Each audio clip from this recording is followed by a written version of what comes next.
I think he might be catching up with the videos. He's usually on time. Good point.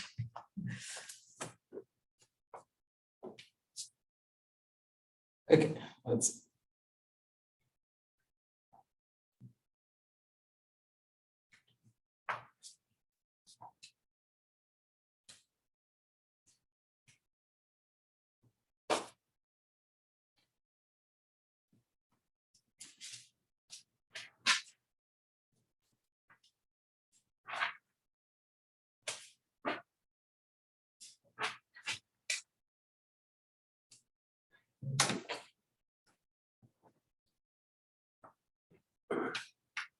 I did post a new homework, correct? Yes. Yeah. And that's due Thursday, right? I mean, that's what. Yeah, I did. I said Tuesday, but then I realized that it doesn't really matter.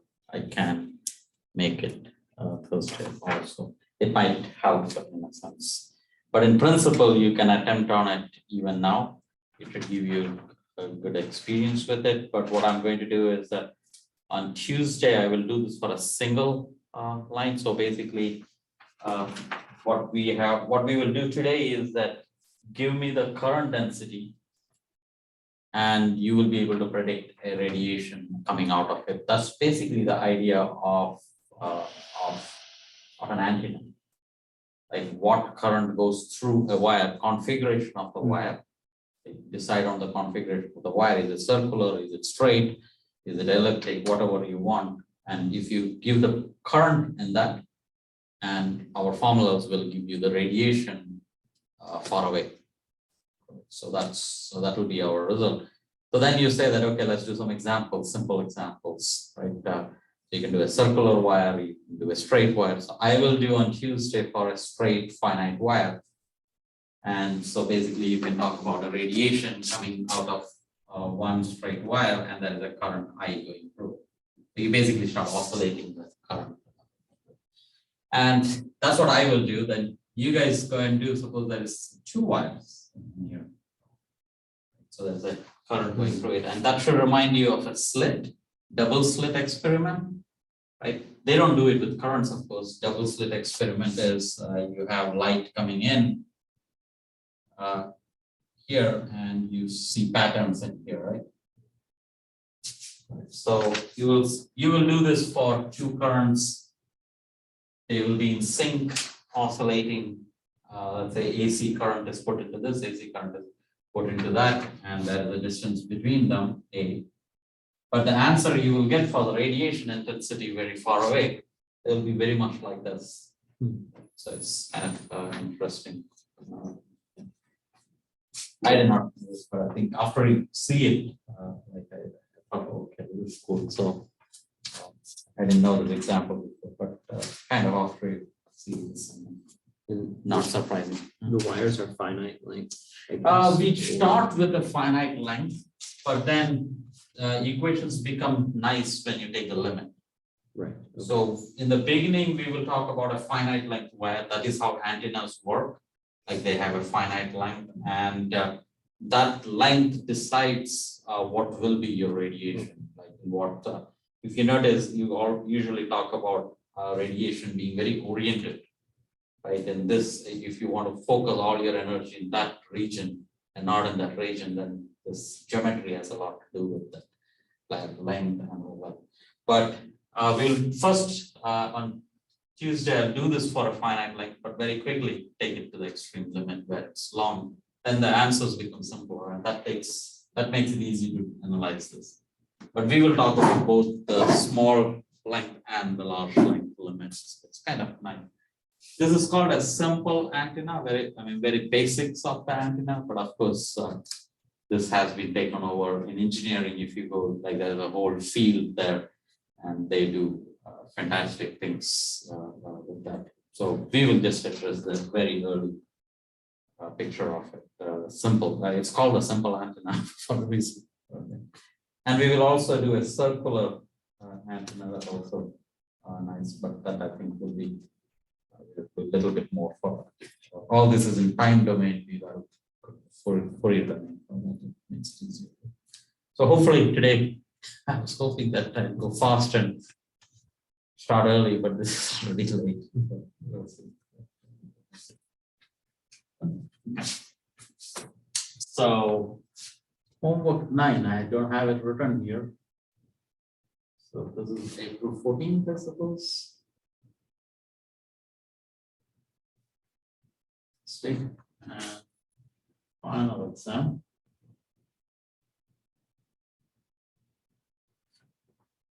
It is on May 5th, Thursday, 10:15.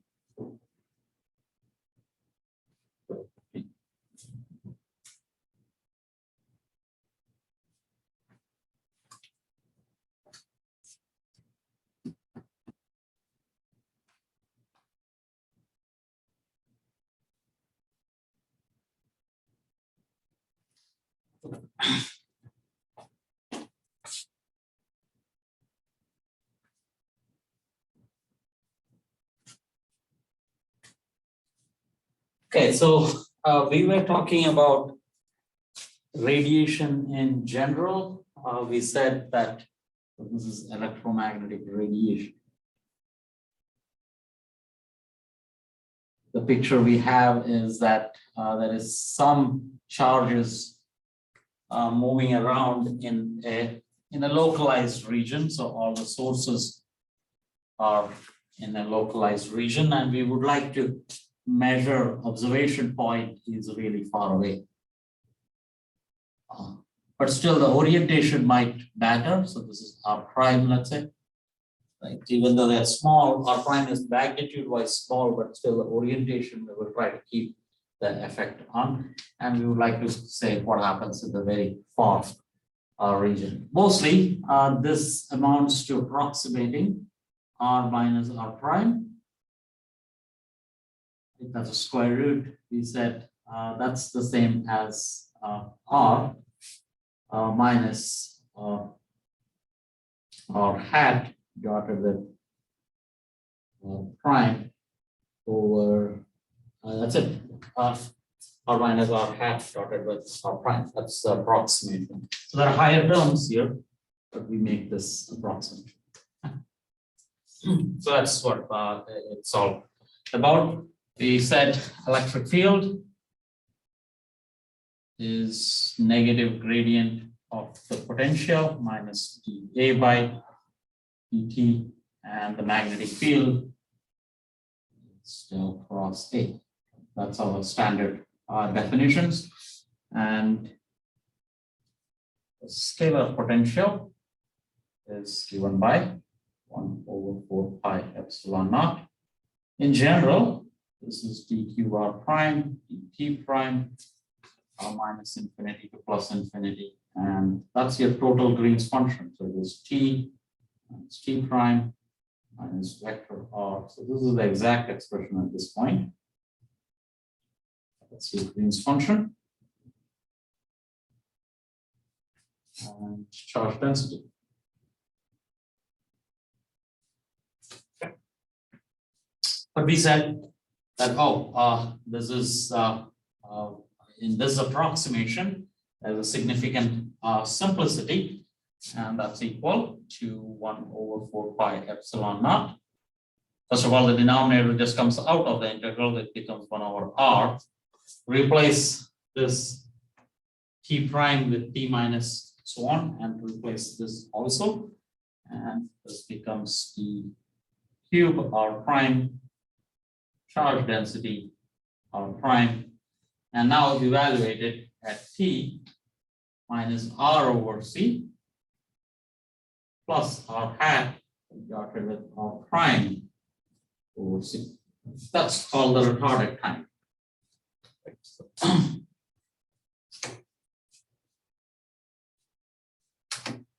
That's called the retarded vector potential. Similarly, is equal to mu naught over 4 pi. Vector potential is pretty much the same. This becomes the current density, and epsilon naught becomes mu naught. So this is 1 over r E cube R prime, and that's charge density prime.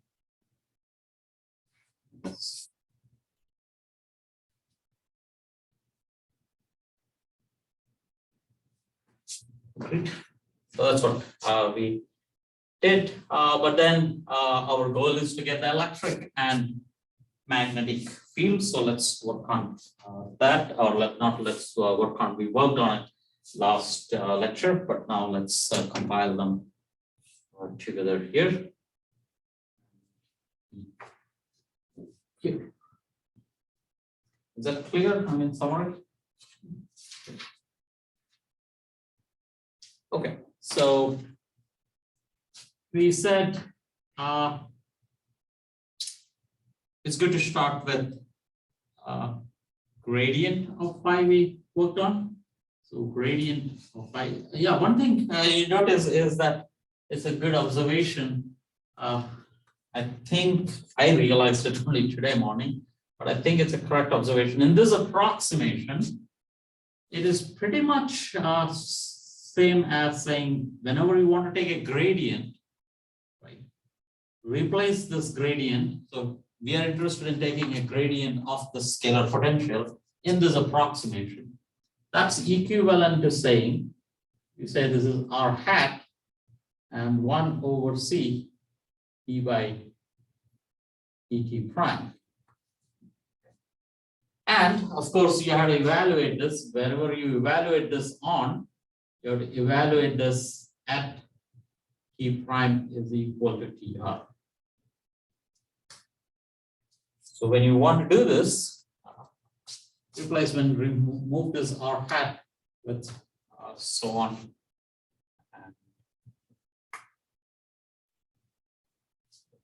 Is that correct? This is the sign part. Minus.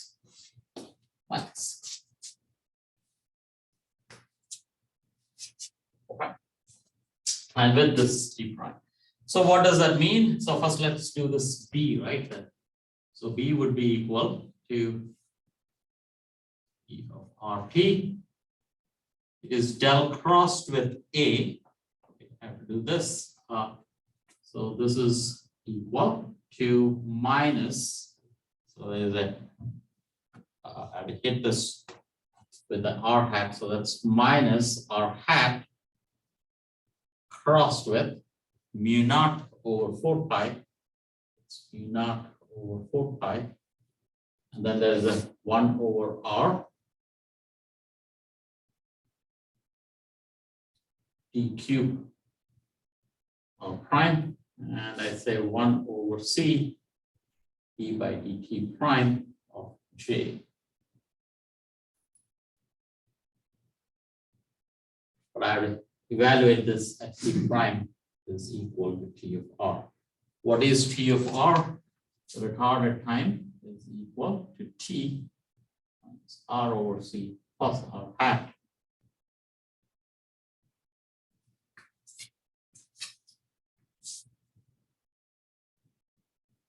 Oh, that's C. Did I take care of the C? Yeah, this is fine. Yeah. Okay. It is often nice to think of C times magnetic field because electric field and magnetic field are off by a unit of velocity. So multiply by a C on both sides, and that's C here. Just a way of writing.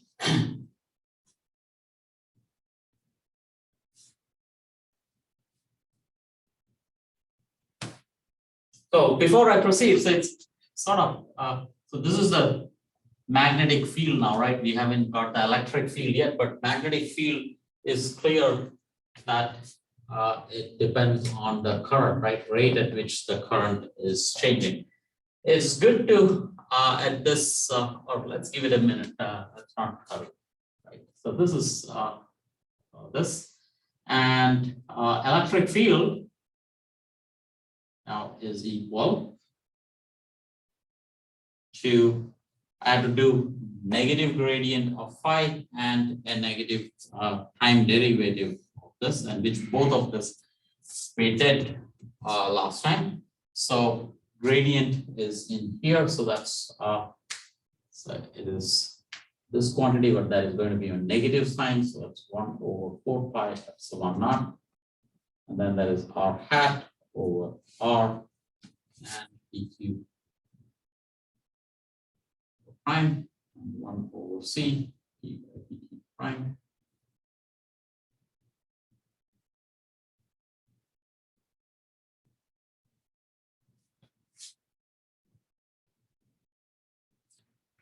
There is a time derivative with a also.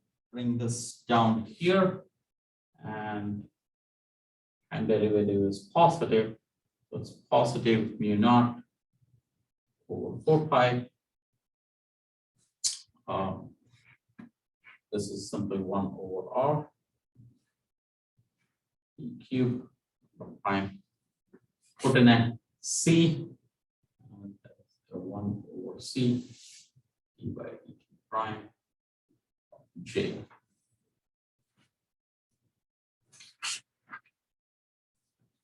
I think that's what we had last time, correct? Let's check. Where is sign? So phi gives me a negative sign, but I'm interested in negative of that. So this is actually positive and this is negative, just because of this negative signs. Okay, let me check. Yeah.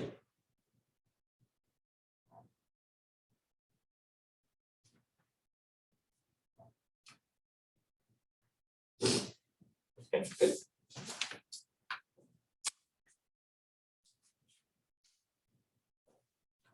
Okay.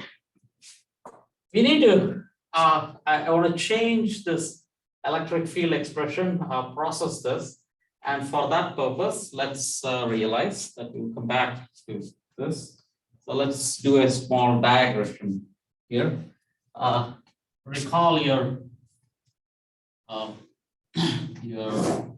charge conservation equation. So this is d by dt.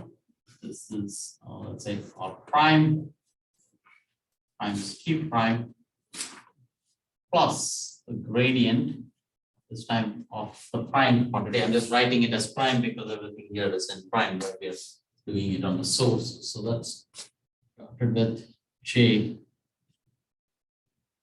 And how much is this equal to? What is this equal to?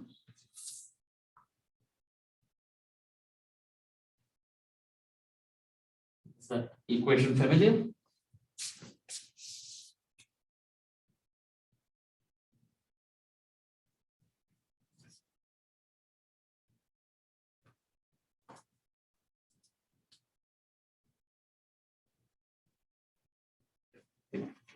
You guys have seen this sufficient number of times. Think of this. Was that okay? No. Okay. Okay. Not a bit late. I was also late. So My car wasn't starting until it started. Yeah. But it was not on the road No. right at the beginning. Yeah, right in the beginning. That's good. What is this equation? Like, what does it remind you of? The wave equation. No? Equation of continuity. Yeah, equation of continuity. Very good, right? The continuity equation. And what is that equal to? Charge. Zero, right? Because charge is conserved. Right? Very important statement. That's equal to zero. Right? So it is zero because charge is conserved. Right? If it was energy, it is not zero because energy, electromagnetic energy can be created and destroyed. But charge cannot be created and destroyed, so that's equal to zero. That's important. So that's equal to zero, right? And I said that because electric field has this, everything is same, but these two seems to be connected, right? So can we do something about that? But now this is okay, But now let's evaluate this. So this is d by dt prime of rho or prime t prime. And now I want to evaluate this at t prime is equal to t of r, where t of r means t minus, this is t of r, but t of r, remember, is t minus r over c plus r hat dotted with r prime over c. That's what this is. So this equation is true. So I say I'm going to evaluate this at t prime is equal to tr. So it should be equal to negative gradient prime dotted with j or prime e prime. So let's say t minus r over c plus r hat dotted with prime over c. Is this the same? Is this correct?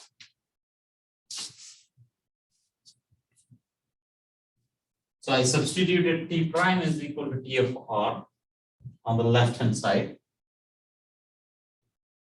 So I'll take the derivative and then do it. On the right hand side, t prime is directly inside. So I put it in there. Is that correct?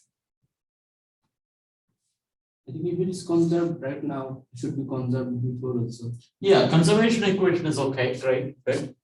But is this equation imply this? Or have I made an error?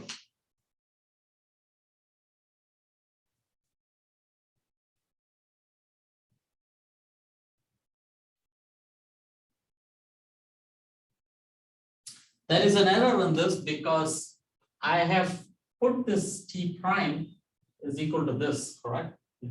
And that when you say there is a gradient acting on this, the expectation is that that hits only on this. Right? It doesn't hit on t. But here t has an r prime in it.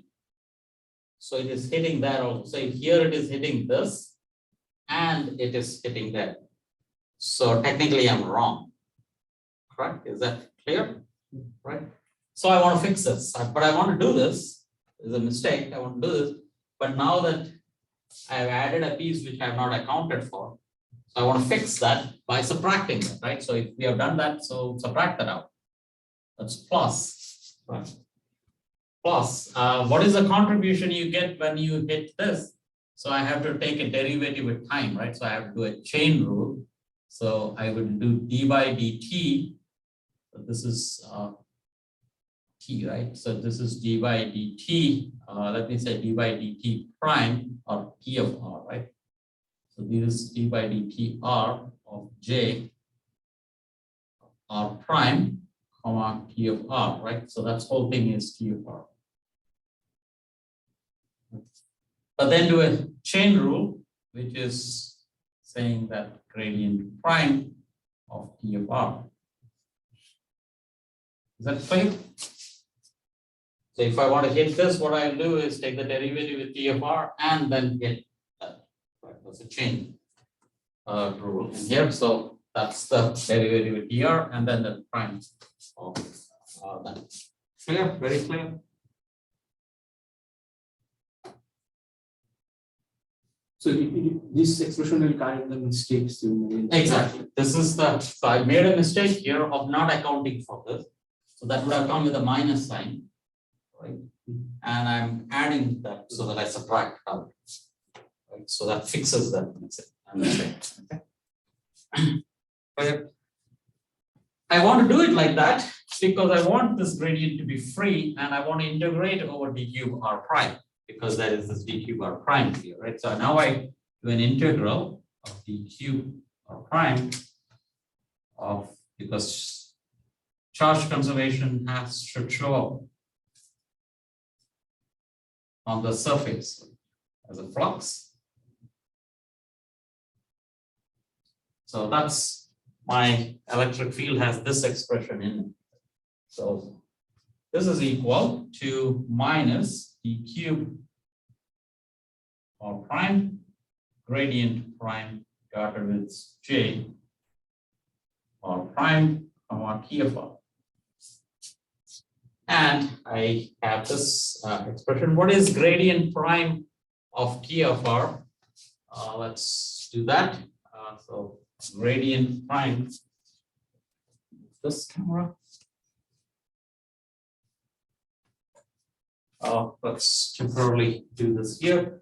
So gradient prime of t of r is equal to gradient prime of t minus r over c plus, let me write this in this form, r prime dotted with r hat over c. The gradient prime hits only this. This is not there, so this is equal to gradient prime of r prime dotted with r hat over c. What is this equal to?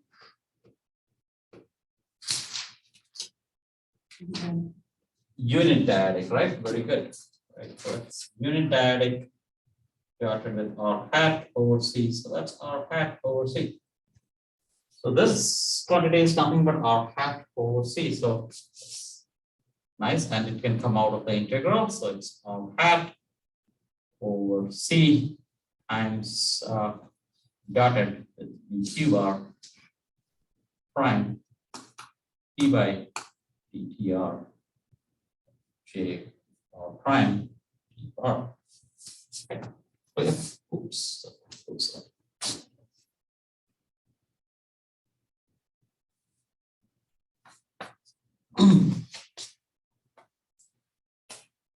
This is a total surface integral. This is a surface integral using divergence theorem contributes only at the boundary.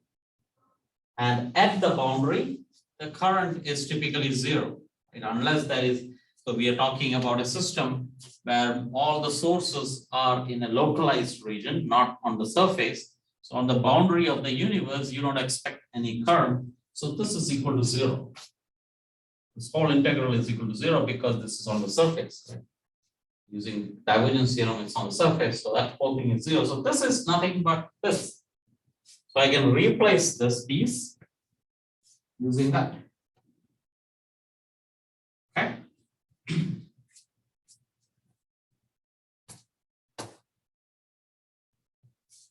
Is that clear?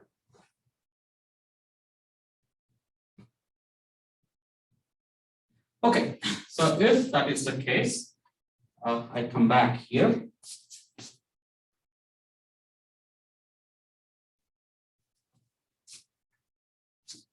So I come back there and that's not visible. Okay, so that's equal to, this has a C in it, which I have not accounted for. So there are two C's now there. So this is equal to 1 over 4 pi epsilon naught and C square. So that is r hat. And that is at r hat again. So this is r hat over r. And that is an r hat dotted with d cube r prime. And I've accounted for that C, but let me put that, let me leave that alone. So this is d by dt prime, j r prime, comma t prime.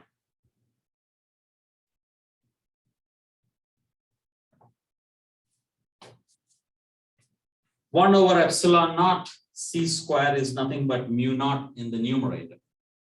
1 over epsilon naught C square is nothing mu naught on this. Let me put a C here and C there. So this is equal to r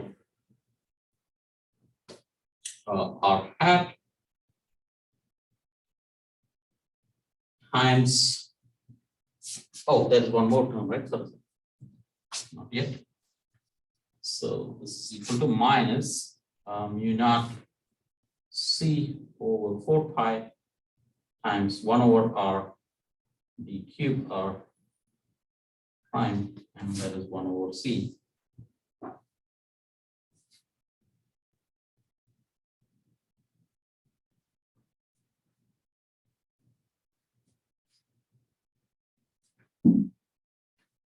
Good.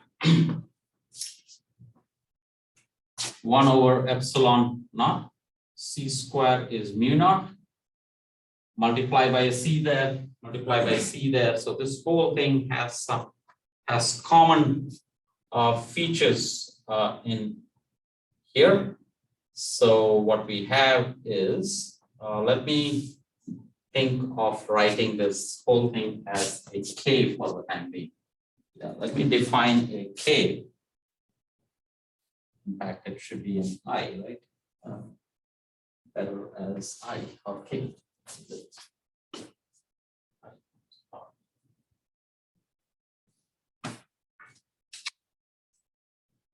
What is I times R? I times R is 4.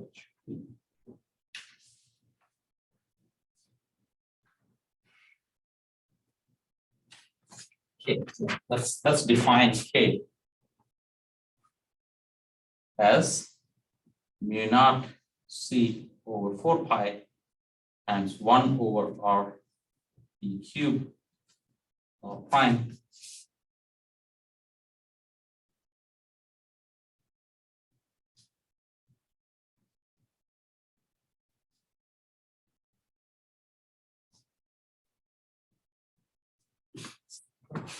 So the idea is that again, there is some charges moving around, there is current in that. And this quantity is what decides the radiation, right? This integral of all that charges, and then there is a 1 over r dependence in here. If I were to use that, this is equal to the mu naught here, c I have to accommodate. So this seems to be r hat times k, and this is minus k.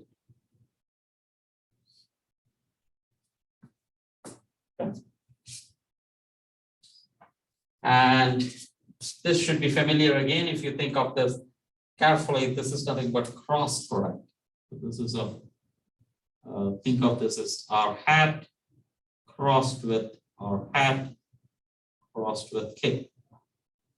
Back half, the first term is r hat, and then r dotted with k, right?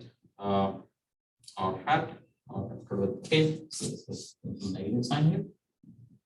No negative sign, yes, no negative sign. Right. And minus of k. Clear.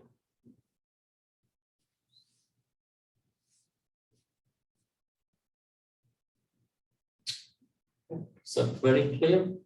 Okay. So now let's collect all this together. Analyze a little bit.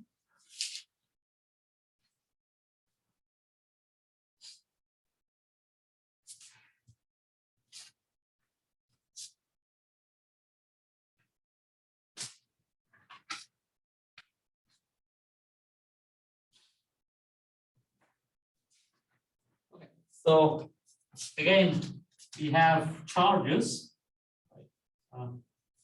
So we have charges around, and overall, because of the motion of current densities and lots of things happening, let's say there is a k somewhere in some direction k.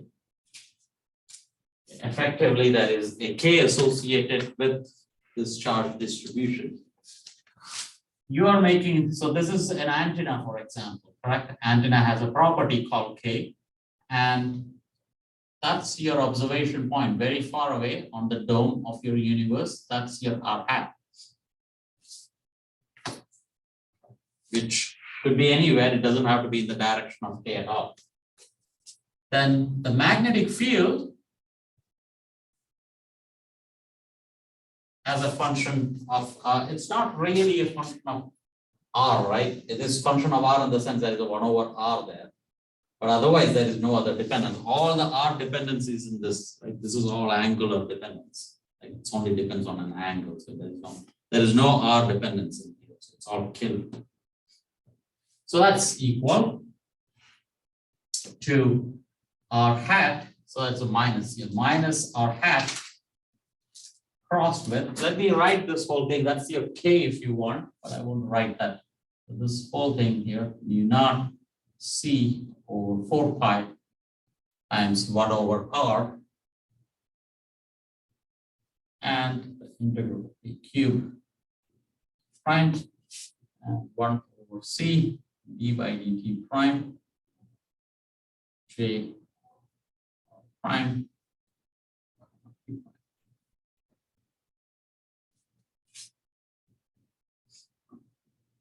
P minus R over C plus R hat divided with R prime over C.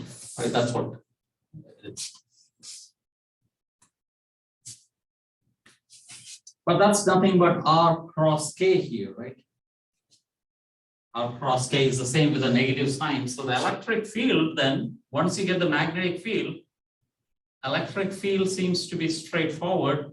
It's just minus R hat crossed with C times B.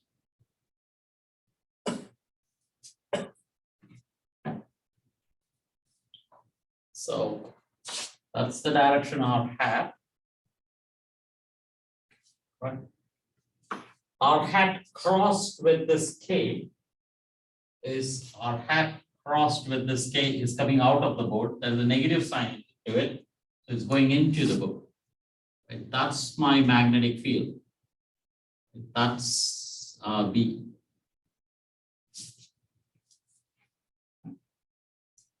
So that's your observation point. Magnetic field is going in a plane perpendicular, the plane containing R hat and K, and it is going into the board there. Perpendicular to both R hat and K. It's not, yeah, perpendicular to both R hat and K. Correct. Yeah, that's correct. But what about electric field now? What's the direction of the electric field? It is perpendicular to R and B, right? And what is perpendicular to R and B is now R hat crossed with B, and then electric field is that way, but there's a negative sign that brings it down. So that's your electric field. It's perpendicular R hat and B, but not necessarily to K. K could be like this, right? E is not perpendicular to K. Right? Yes. You said the B hat was going into the board? Uh-huh. Okay. Yeah. Is that correct? Because this is K. So K, suppose I say K is in the plane of the board, I choose that. Then R hat, the B is perpendicular to R and K, that's the best way of saying. If I put my R hat and K in the plane of the board, then it is going to the board. Think of it as a dome now, right? There is a K which is fixed. So there is a chosen direction by the configuration of your antenna. Right? That is decided by your integration of what it's, if this is a loop, for example. Like think of a, next time you see an antenna, there is a distribution of J. All that decides your K. Once your K is fixed, it can change with time, but at a certain point of time that is fixed, and now the point is where you're observing it from.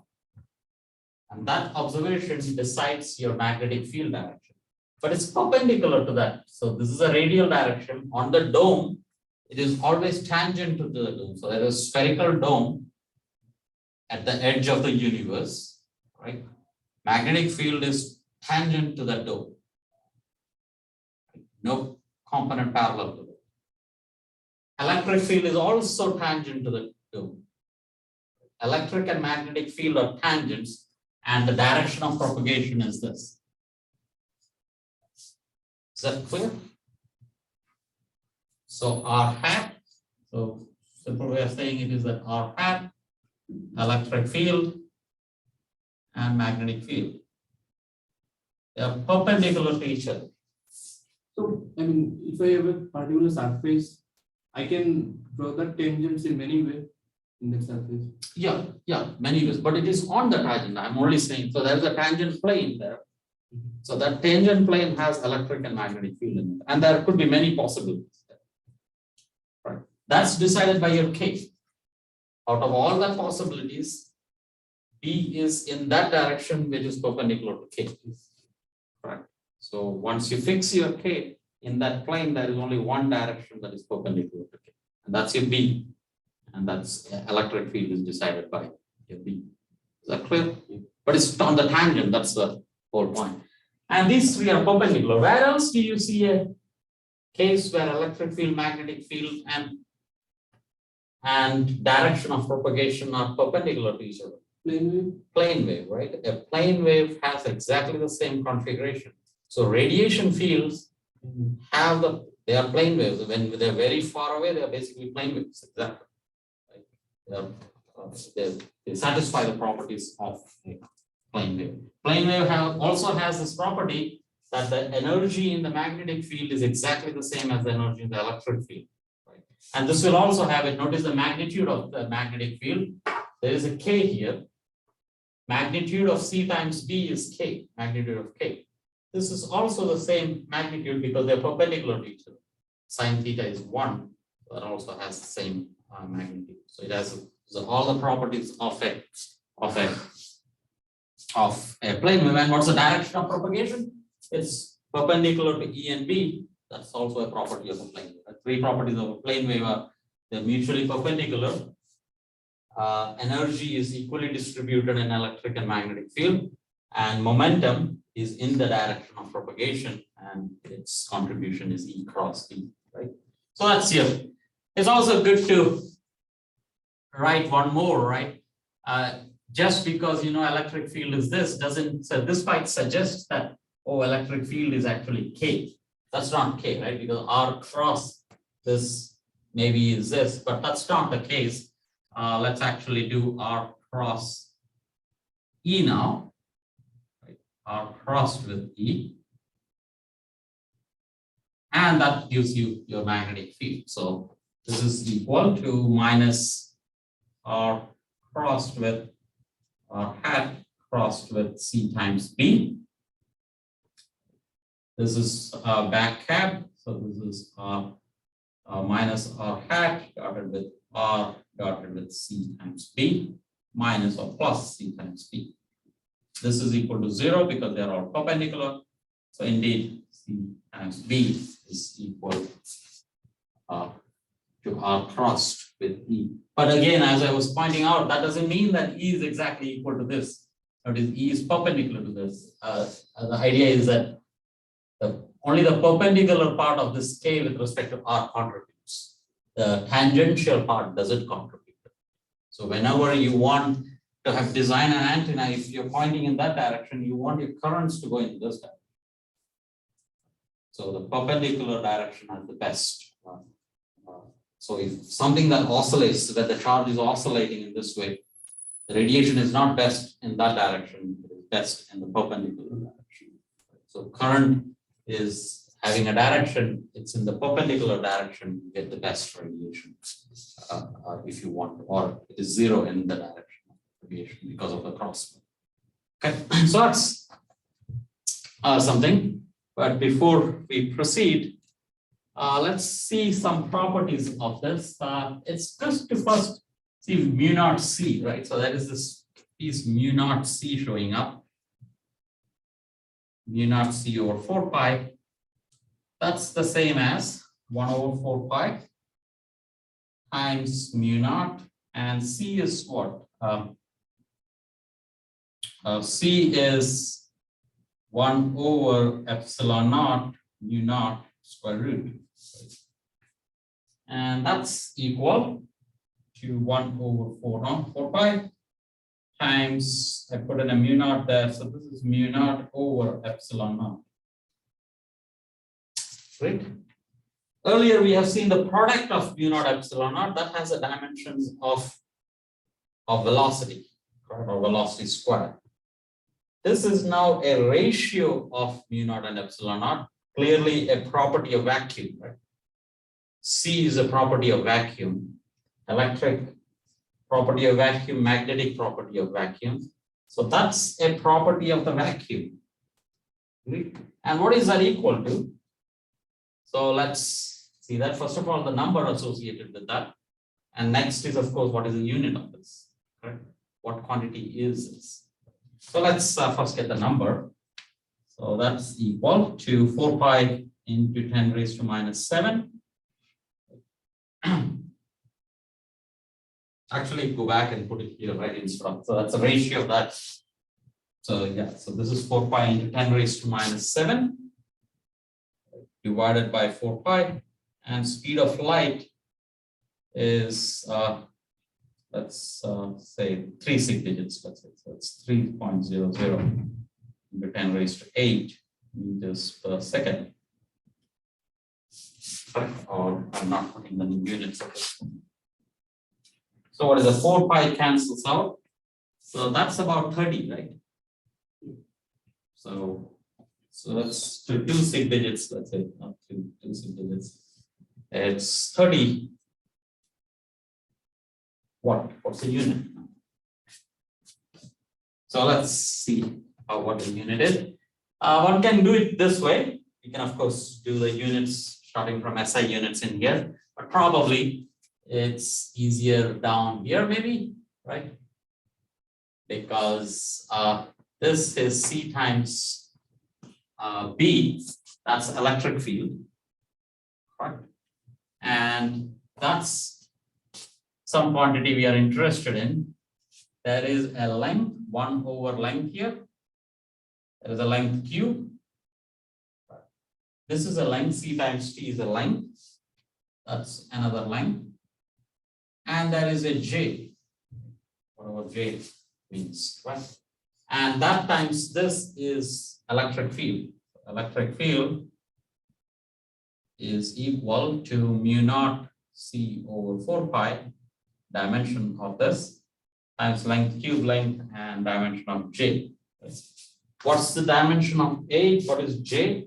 Current density, current per unit area, right? So I per unit, so L, put it together. Now I per unit area, right? I per unit area. So yeah, 1 by L square. Yeah, 1 by L square. So this is mu naught C over 4 pi. So this is L, so L cube, L, and this is dimension of current, I per unit area, so that's L squared. I by A. That's current, and that is L cube here, there is one length that is remaining. Right? Electric field is voltage per unit length. Agreed? Electric field is gradient of phi, right? Gradient of phi is voltage, right? So voltage over length. So this is V, voltage over length, and this is mu naught C over 4 pi. That's current per unit length. So that's I per unit length, dimensionally speaking. Okay. If that is the case, what is the dimension of mu naught C over 4 pi? What is the dimension of volt per current? Correct. Yeah. I heard that. V over I. What's the unit of V over I? Resistance. Resistance, right? So that's resistance. Okay. Out of nowhere, this is some property of vacuum which has the dimensions of resistance, right? Ohms. Okay. Is that the resistance of the vacuum? 30 ohms? Is it that specific value? More than that. How much is 30 ohms? And 30 ohms is the conductivity of a wire, kind of very small resistance, right? But you cannot light up a bulb just by having a current here, wire here and here. Air is a pretty good insulator, right? So vacuum will be even better insulator. right? So this is surely not the resistance of vacuum. Surely not. But there's some property, okay? And this is, what's this called? In electrical engineering, they give it a word. Like whenever there's an antenna, how much, just because you're radiating, you get a resistance associated. How much you can radiate, I think it's called dissipating impedance, radiation impedance, something like that. Like this is an impedance, like if you want to radiate something, that is a natural resistance you experience, and this has to do with that. I don't have a very good perception of that, but this is surely not the resistance of the vacuum. That's the best I can say. Could you go through that reasoning one more time? Yeah, so what I'm trying to say is that this is a property of, these are constants, right? Magnetic permeability of vacuum, electric permeability of vacuum, doesn't depend on anything else. No material dependence in here. And you get 30 ohms. 30 ohms is that of a normal, like if you take an electrical wire, aluminum wire, and measure its resistance, they will come out that low, like even probably lower, some 3 ohms or something. So this is relatively a small resistance if you want, but air is not a conductor. Otherwise we'll get shocked all the time, right? Air is a pretty good resistor. It's a pretty good insulator. And a vacuum is expected to be an even better insulator. Vacuum, you don't expect charges to be able to just freely move around, right? So it is supposed to be a very good resistor. Probably its resistance should be infinity, if at all, right? Not small, it should be very large. So whatever it is, probably this surely has the property of vacuum, but this is not the resistance in the usual sense of the word. Like it's not like charges, like if you have a charge plus and minus here, suddenly they will try to attract or go away. So if I have a plus and a plus, at what speed do they go away? Like resistance, how or what is the resistance? If you have vacuum, there is a lot of material in it, or material means plasma, like structure there. How much can you move around in it? That's the resistance you talk about, electrical resistance. So this is surely not electrical resistance in this sense of the word, not in the sense of Ohm's law. But then we are talking about vacuum. We don't expect Ohm's law to be valid in that. So it's surely a resistance that has the dimensions of resistance, but what exactly this is, I don't know personally. Okay, or I don't have a very good feel for it. But I do know that in electrical engineering, you give this a meaning, there's a definition, and I think it is called impedance, and I think it is the radiation impedance. So you have an antenna and you're trying to radiate. So there is a system tries to resist that. The system doesn't want to put in all the energy out there. So you lose some energy into the system itself. And this is the amount of energy you can this is a measure of how much energy resistance, right? Impedance is. But you guys should find that out. Or yeah, look it up. What is this equal to? Like quiz, right? What is mu naught over epsilon naught, ratio of mu naught over epsilon naught? There is a wiki article on it. There's very little information on it. So, it's also good to see that if you have a thin film, you have, if you have come across the conductivity of a extremely thin, like graphene-like sheet, they are given in terms of units of h bar square over e square. I think it's just h bar. So it's h bar over e square. And conductivity of graphene is given in terms of this. And this quantity has a connection with that, but then this is a quantum version. So this is very closely related to that, but not exactly that this is a quantized version of that. So I give that as a hint in your homework. I make some statements, but I don't precisely make it clear. But it's kind of interesting feature in there. So next, what we do is that, okay, so we have electric field, magnetic field, and we now know how they propagate away into the dome. Now we would like to know how much power, right? Power is the measure whenever you think of current and voltage, then how much power, how much energy is being thrown out in a particular angle, correct? So that's what you would like to know. And let's begin that in the last 5 minutes. I will I'll point that out. So remember pointing vectors, S is E cross H, right? This is the pointing vector. Pointing vector. It is energy per unit area per unit time. That's what it comes from, the conservation equation, change rate of change of energy. Remember, so where does it show up? So rate of change of energy density plus the divergence of the pointing vector. That means pointing vector is the flux of energy density plus how much energy you lose into the charges is conserved, right? That's equal to 0. So that's that S, right? S decides, if you were to have a dome in our case, how much energy is going through that dome. Is that clear? Okay. So S then is this. So let's write S is equal to E crossed with H, but I want to write it in terms of B, right? So it is 1 over mu naught times E crossed with B.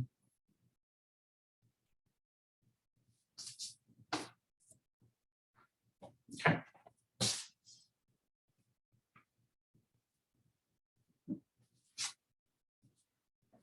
We are talking about a dome. That's your small angle you can think of a cone. So this is having an area of d squared d omega, right? That's the solid angle, and the omega is in the, so this is the direction d omega. D omega is d theta sine theta d phi in the direction of r hat. If you have a spherical dome, that's that direction. So let's talk about that. So this is r square d omega times r hat dotted with s is equal to r square d omega over mu naught times r hat dotted with e crossed with b.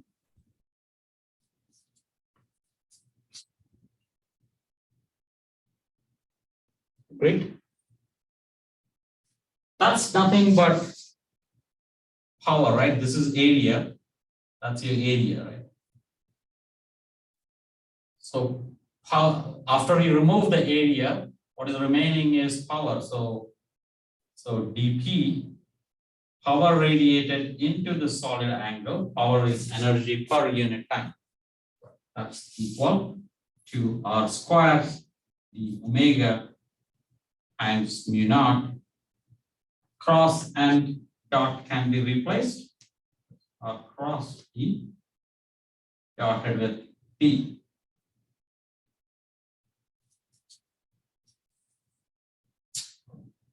So the rate at which power is emitted into a solid angle d omega is nothing but r square over mu naught. R cross E is nothing but C times magnetic field in our case, dotted with B. Put in a C and a C. So we have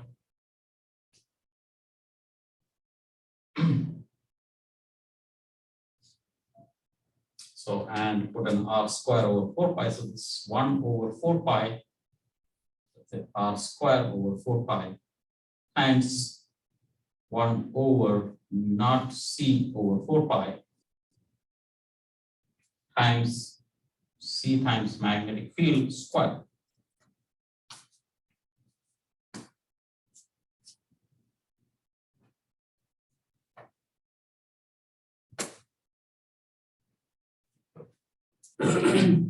That's the electric field dimension multiplied by I, that's V square over R, right? Dimensionally speaking, power is V square over R, right? So that's your voltage and your R. So if we can calculate C square, which we can using this, but once you get the magnetic field, square of that gives you the power radiated. And we will do these examples next time. For now, that's how all we have all the expressions. So can you change the dot and cross product every time? Yes. In which scenario? This is because of epsilon ijk. So like A dotted with B cross C, right? So this is AI times B crossed with C times I. That's AI times epsilon ijk bj ck. Now I can change epsilon ijk as I want to. So I can do that. So I can always do that.